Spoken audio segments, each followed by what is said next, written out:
Welcome back to CTV Morning Live, our Ask the Expert segment with Auger Hollingsworth, Richard Auger, Brenda Hollingsworth join us, both personal injury lawyers. And so we've been talking a lot today, impaired driving. And so I want to hit on the accident benefits, which is something we've talked about often. Right. But the accident benefits, likely the driver who's impaired is likely going to be hurt as well if there's an accident. For sure.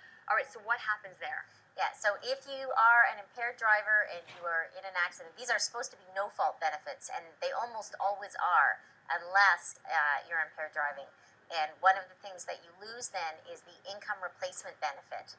So if you're an impaired driver and you have an accident, no income replacement benefit for you, no housekeeping benefit, no visitors' expenses. You still get medical rehab expenses, but a big chunk of what's available to you and what you've paid for, you are not eligible for. So imagine if you've lost your livelihood because you have an accident and you're facing criminal charges and you have no income replacement benefit.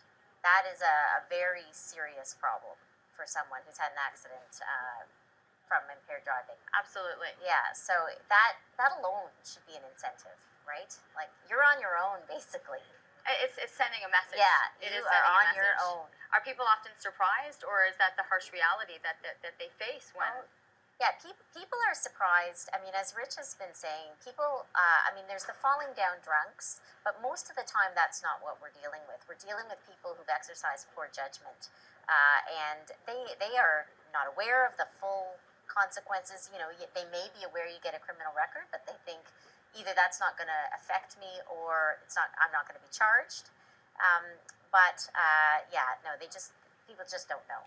It's interesting because you mentioned the word bad judgment, and so yes. Sometimes you think you're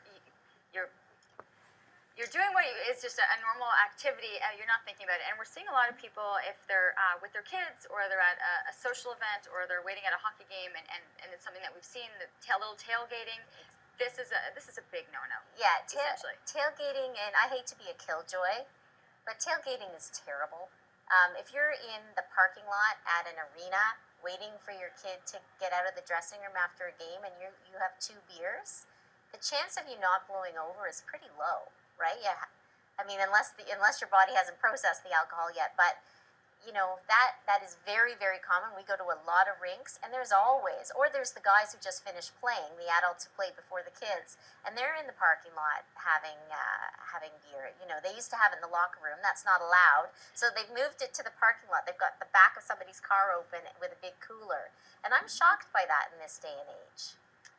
90% of the people that I see that have been charged with impaired driving, again, it's not the stereotype that they're falling down drunk, that they're slurring, making no sense.